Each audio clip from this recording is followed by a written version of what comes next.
Today I'd like to show you how to make some crown molding using the table saw.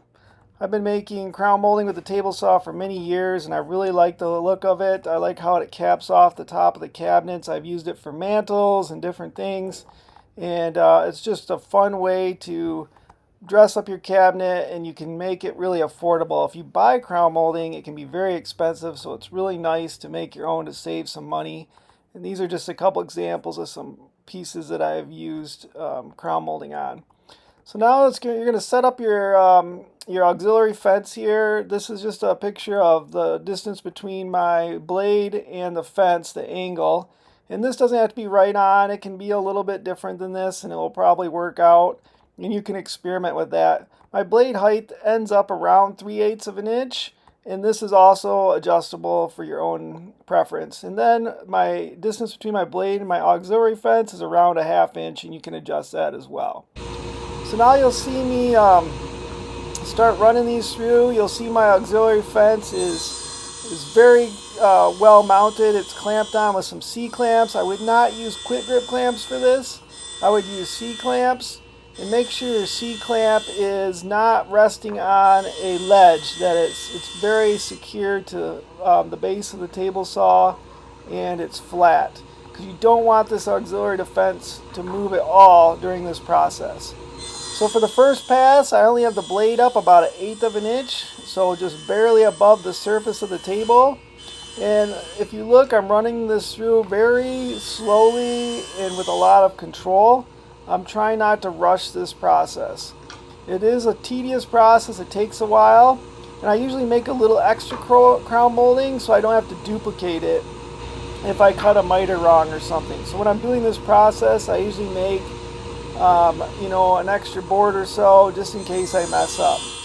So you'll see I'm just real gently running it through. It is a little hard on your table saw. It does burn the surface of the table a little bit, and it scars it. So that's something you should know.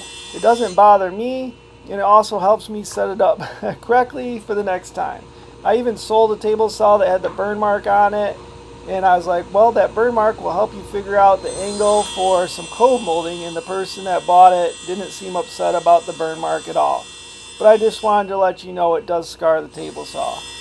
It's kind of hard on the blade too, because you're cutting a little bit of an angle, so I do think it wears the blade more than just a standard cut.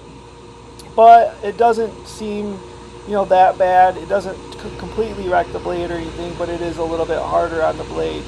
So now you kind of saw how much I've taken off so far. It's just a nice, easy, slow process. I'm really trying to keep that clean right there. I don't want to get any big piles of dust stuck up against the fence, because that's going to change my cut. So I'm taking it easy, just going nice and slow. I'm using a push stick and just trying not to rush it. I haven't had any issues with kickback or anything. You're not cutting all the way through the board. It's really not binding the blade, and if you're just taking it easy, I think you're going to be fine.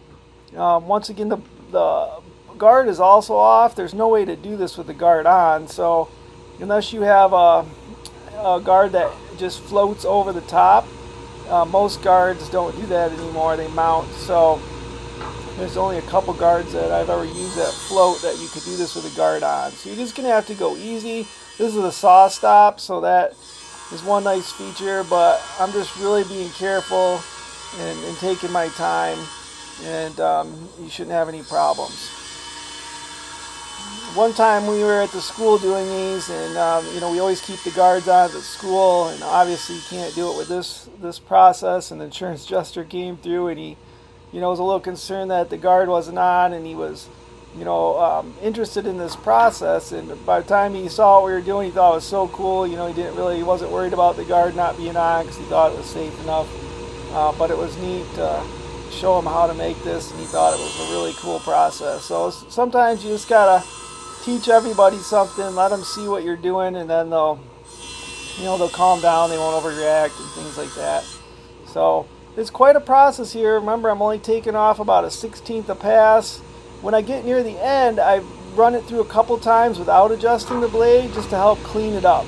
So the cleaner this part comes out, the less sanding you're going to have to do. It's going to turn out a lot better if you just go nice and easy and then at the end maybe you cut it several times without adjusting the blade height, and that will, help you out a little bit.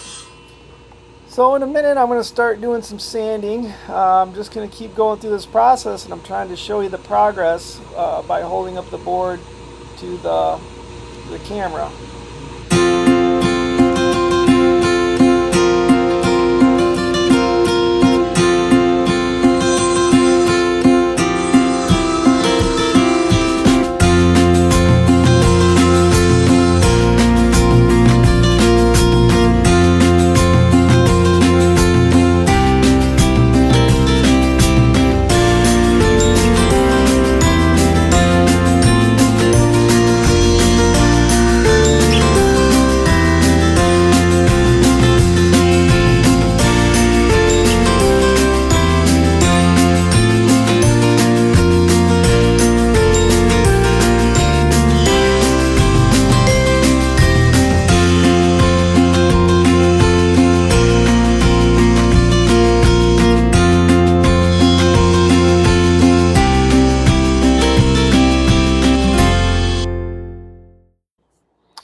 Alright, time to do some sanding on this. I just use a random orbit sander, and I start off with about 100 grit paper. You could start off with 80 if you want, or 120. You do have to be careful. Right here I'm sanding from the center back towards me. So I sand from the center back towards me, and I flip the board around, and then I do that again.